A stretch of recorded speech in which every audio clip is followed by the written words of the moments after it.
पण मी विचार करतोय या रणमैदानापर्यंत आपलं येणं झालं हो ना पण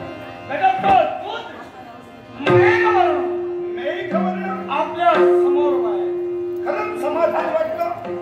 दोन योद्धे समोरासमोर आलेले आहेत.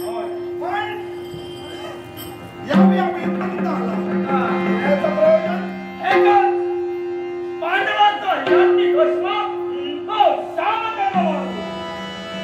आपण बंदिवान केला असो बंदिवान केलेला सामगाला मारू त्याची मुक्तता व्हावी याच्यासाठी आम्ही इथपर्यंत मलाही नाच होतं. अश्वाच्या मुक्ततेसाठी कुणाचं तरी येणं होणार आणि आपण आला पण अश्व आपल्याला मिळणार नाही. अश्व मी आपल्याला देऊ इच्छित नाही. अश्व मिळणार नाही. आपल्या हातातून सदासाठी संभाळ होत आहे. तो बंदिवान केलेला अश्व केव्हाही मिळणार नाही. यावेळी आपण अश्व बंधन केलं. निराशेला जागृत झाला आणि अश्व बंधन करण्यासाठी सिद्ध झाला. पत्रिकेवरचा भावाचा हक्कासाठी तुम्ही तत्पर झाला आणि त्याच वेळी अश्वाचंही बंधन केलं. अगदी योग्य केलं. कारण तुमच्या पराक्रमाला आम्ही दुसरा देणार नाही. त्यावेळी तो आपण अश्वबंधन केला. आपलं कर्तव्य पूर्ण केलं तरी सुद्धा यावेळी आपल्याला विनंतीच्या शब्दाला सांगतो काय ते पत्रिकेचा भावार्थ लक्षात घ्या आणि अश्वाची मुक्त करा आणि पांडवांना हल्ला कार्यात सहकार्य करा. मी नाही म्हणत नाही. मी मान्य करतो. सहकार्य हे करायचं असतं. पण तो याज्ञिक अश्व त्या अश्वाच्या मस्तकावरती पत्रिका रेखाटन केली होती आणि त्यात तुम्ही असं लिहिलं होतं ज्याच्या अंगी शौर्य सामर्थ्य तेज बल असेल अशा वीरानं त्याला बंधन करावं. नाही तर जाती तृण घेऊन पांडवांना शरण यावं. मग मला सांगा कोण असा वीर आहे जो आपल्या जीवनात सहजासहजी शरण जाईल? जो काही जातीवंत वीर आहे त्यानं अश्वाचं बंधन करावं. नसेल तर जाती तृण घेऊन तगार अंगाई शरण यावं.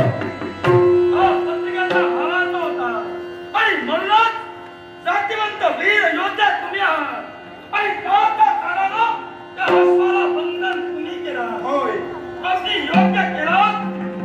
म्हणून आम्ही तुमच्या वीरश्रीला दुसऱ्याला दिलेली नाही.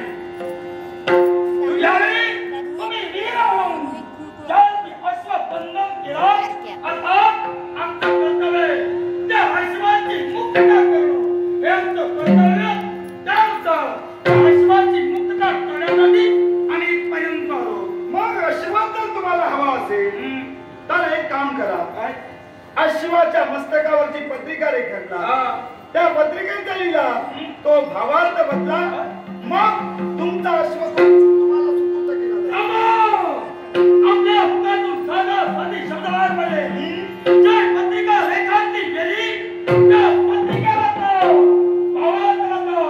हे सत्य नाही. काय म्हणाला? होय हे असमान्य आहे. हे सत्य नाही.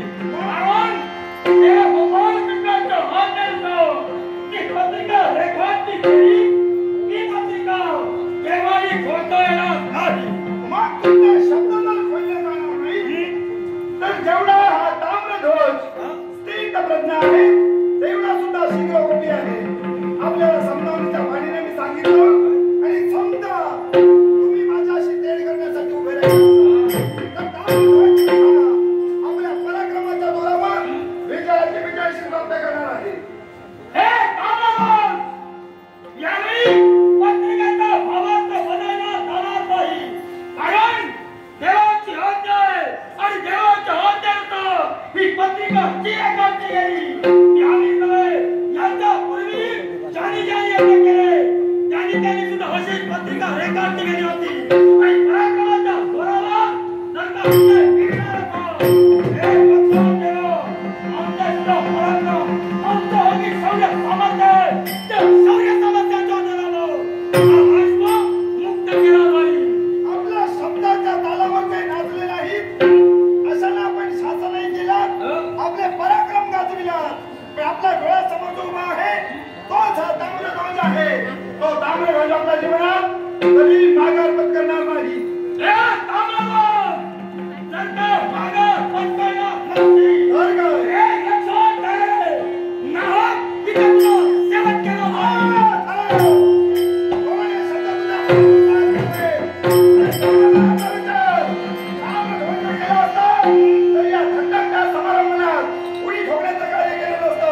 Thank you.